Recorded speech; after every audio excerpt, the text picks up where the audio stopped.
ሰላም ሰላም ውድ የልጅና የኢንተርቴንመንት ቤተሰቦቻችን እንዴት ናችሁ? በዛሬው ዕለት ሀገራችን ኢትዮጵያን ጨምሮ የተለያዩ 11 የአፍሪካ ሀገራት ጠቅላይ ሚኒስትሮች የሚደረግላቸውን ከባባድ የጥበቃ አይነቶች ነው የምናየው። እንዲሁም የሀገራችን ጠቅላይ ሚኒስትር ዶክተር አብይ አህመድ ስንተኛ ደረጃ ላይ እንዳለና ምን አይነት ጥበቃ እንደሚደረግለት እናያለን።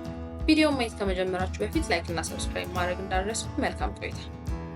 በብዙ የአፍሪካ ሀገሮች አልፎ አልፎ በሚከሰተው ህዝባዊ አመጽ ምክንያት የአፍሪካ አህጉር በዓለም ላይ ከፍተኛ ጥበቃ የሚደረግላቸው ፕሬዝዳንቶች አሏት። በዚህ ቪዲዮ ውስጥ በአፍሪካ ውስጥ ከፍተኛ ጥበቃ የሚደረግላቸው 11 ፕሬዝዳንቶችን እንቃኛለን። እነዚህ ፕሬዝዳንቶች በቤት ውስጥም ሆነ ስራ ላይ በሚሆኑበት ጊዜ እነርሱንና ቤተሰቦቻቸውን በማንኛውም ጊዜ የሚጠብቃቸው እጅግ አስደናቂ የደህንነት ዝርዝሮች አሉ።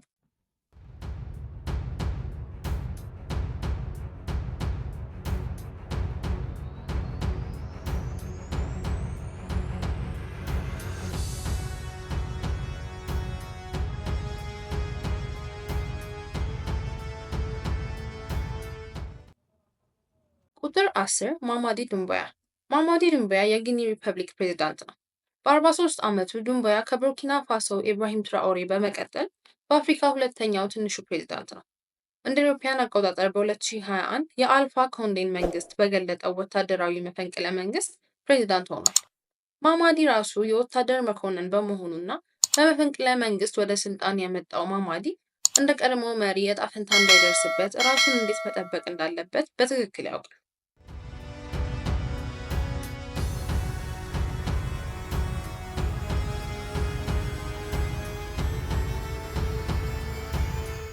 ቁጥር 9 ዮዌሪ ሙሴቬኒ። ዮዌሪ ሙሴቬኒ የወቅቱ የኡጋንዳ ሪፐብሊክ ፕሬዝዳንት ናቸው። ሙሴቬኒ በ1986 ወደዚህ ኃይለኛ ቦታ መጡ ማለት ለ37 ዓመታት ስልጣን ላይ ቆይተዋል። ሙሴቬኒ ፕሬዝዳንት ከመሆናቸው በፊት የጦር መኮንንና የጫካ አማጺ ቡድን መሪ ነበሩ።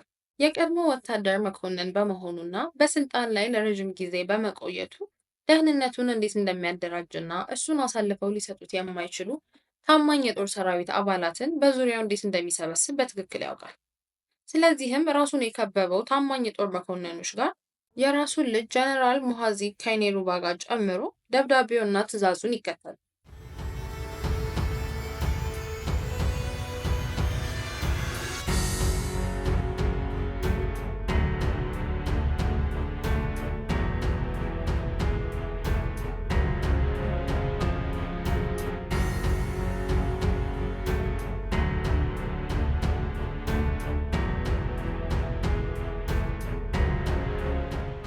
ቁጥር 8 ቦላ ቲኑቡ። ቦላ አህመድ ቲኑቡ የናይጄሪያ ሪፐብሊክ ፕሬዝዳንት ሆኖ በግንቦት ወር 2023 ለዚህ ሀያል ቦታ ተመርጦ በፕሬዝዳንትነት ቃለ መሐላ ከፈጸመ በኋላ ፕሬዝዳንቱና ቤተሰቡን ጨምሮ የሀገሪቱ አንጋፋ የፖለቲካ መሪዎች ለመጠበቅ ኃላፊነት የተሰጠው መንግስት ደህንነት አገልግሎትንና አጋር አካላትን ጨምሮ ጠንካራ የደህንነት ስርዓት ወስዷል። ሞተር ሳይክል ከ8 መኪኖች ውስጥ በተለምዶ አውቶሞቢሉን ይከባል እና የት እንደሚሄድ የደህንነት ዝርዝሩን በእጥፍ ሊያሳድግ ይችላል።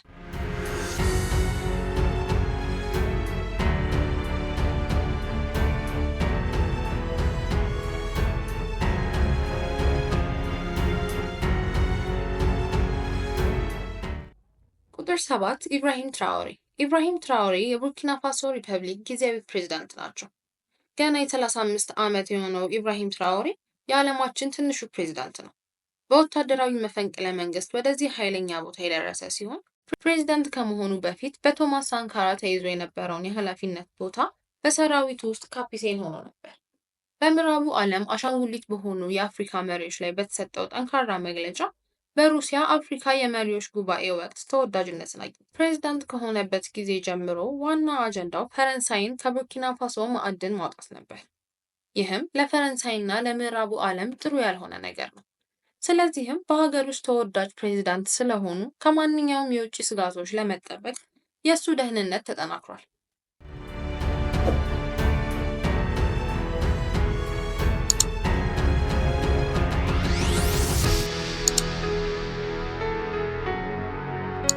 ቁጥር 6 ሲሪል ራማፎሳ። ሲሪል ራማፎሳ የደቡብ አፍሪካ ሪፐብሊክ ፕሬዝዳንት ናቸው። ደቡብ አፍሪካ ከናይጄሪያ በመቀጠል በአፍሪካ ሁለተኛዋ ትልቅ ኢኮኖሚ ነች።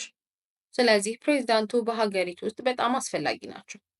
የፕሬዝዳንት ሲሪል ራማፎሳ የደህንነት ዝርዝሮች በቅርቡ በሰላም ማስከበር ተልዕኮ ሩሲያን በጎበኙ ወቅት ተረጋግጠዋል።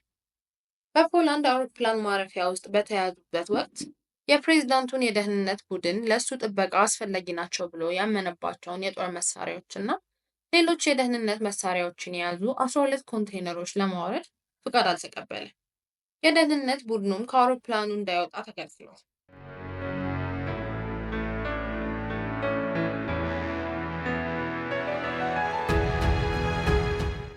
ቁጥር 5 ዶክተር አብይ አህመድ በኢትዮጵያ ታሪክ አዲስ ሊባል በሚችል ደረጃ የተቋቋመው የሪፐብሊኩ የጥበቃ ኃይል ሲያካሂድ የነበረውን ስልጠና በማጠናቀቅ ተልዕኮውን ለመወጣት ያለውን ዝግጁነት በወታደራዊ ትርኢት ለጦር ኃይሎች ጠቅላይ አዛዥ ጠቅላይ ሚኒስትር ዶክተር አብይ አህመድ አቅርቧል።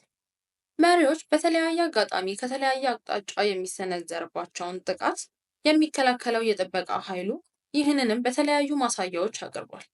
አዲሱ የጥበቃ ኃይል አስፈጻሚ አካላትን ከጥቃት ለመጠበቅ እንደ ሌሎች የመከላከያ ክፍሎች ህገ መንግስቱንና ህገ መንግስታዊ ስርዓቱን ማስከበር ዋና ተልዕኮ ነው።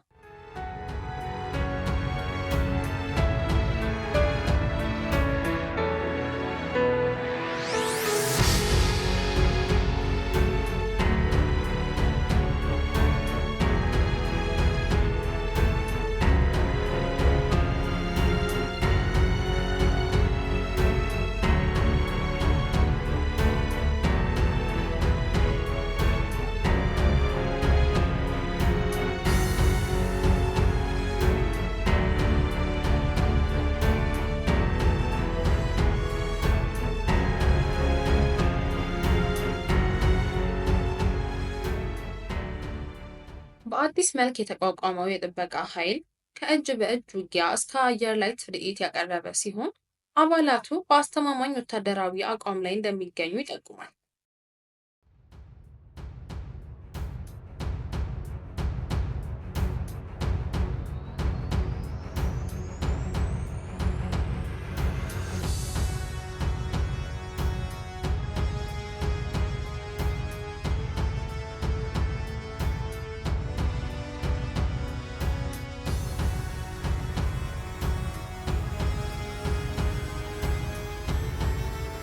የጥበቃ ቡድኑ አካል የሆነችው ምክትል 10 አለቃ ፈቃደ ረጋሳ ባለፉት 6 ወራት የወሰደችው ስልጠና ተልዕኮዋን ለመወጣት በራስ መተማመኗን ያዳበረ መሆኑን ትገልጻለች።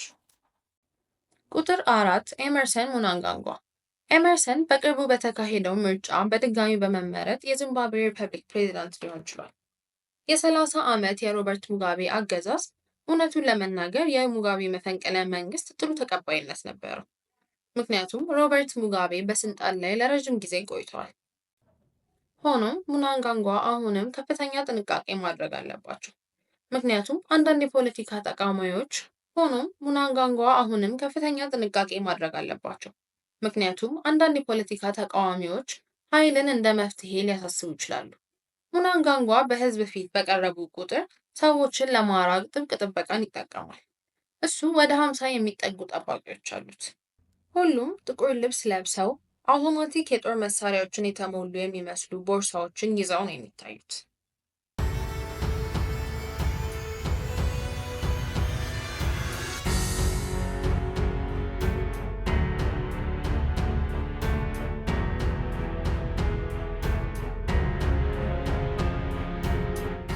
ቁጥር 3 ፖል ካጋሜ ከ2000 ዓ.ም ጀምሮ የሩዋንዳ ሪፐብሊክ ፕሬዝዳንት የነበሩት ፖል ካጋሜ በአፍሪካ አህጉር ውስጥ ከፍተኛ ጥበቃ ከሚደረግላቸው ፕሬዝዳንቶች አንዱ ናቸው። ፕሬዝዳንት ከመሆናቸው በፊት ፖል ካጋሜ በሩዋንዳ የተፈጸመውን አስከፊ የዘር ማጥፋት ወንጀል ያስቆሙ አማጺ ቡድን የሩዋንዳ አርበኞች ግንባር ወታደራዊ መኮንን ነበሩ። ካጋሜ ወታደራዊ መኮንን በመሆኑ ደህንነቱን በጣም ጥብቅና በደንብ የሰለጠነ ነው። እሱ ከሆነ ጊዜ ጀምሮ ፕሬዝዳንት ፖል ካጋሜ የሩዋንዳ ኢኮኖሚያዊ ገጽታን በከፍተኛ ሁኔታ ለውጦታል። ሩዋንዳ በአፍሪካ ንጹህ ሀገርና በአህጉሪቱ ካሉት እጅግ የበለጸጉ ሀገራት አንዷ ነች። ፕሬዝዳንቱ በተለምዶ በታጠቀ ሬንጅ ሮቨር እና በ12 መኪናዎች በሞተር ጓዱት ይንቀሳቀሳል።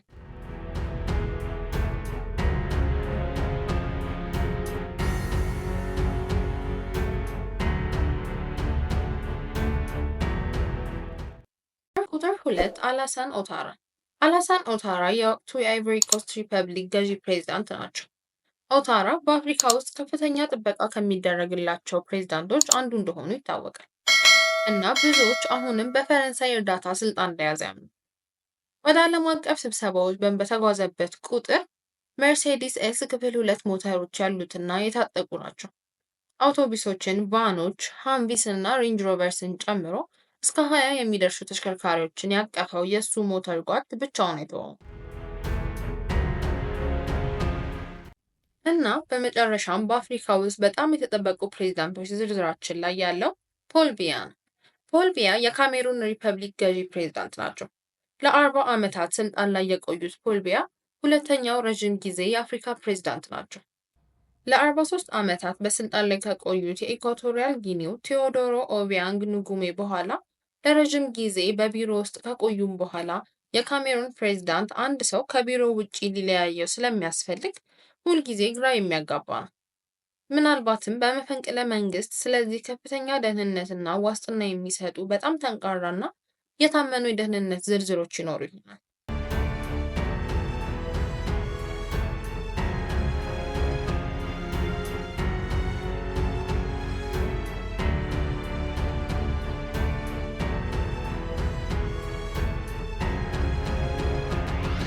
ለዛሬ ይዘንላችሁ የመጣናቸው መረጃዎች እነዚህን ይመስላሉ። ቪዲዮውን አይታችሁ ከጨረሳችሁትና ከወደዳችሁት ላይክ እና ሰብስክራይብ ማድረግ እንዳትረሱ።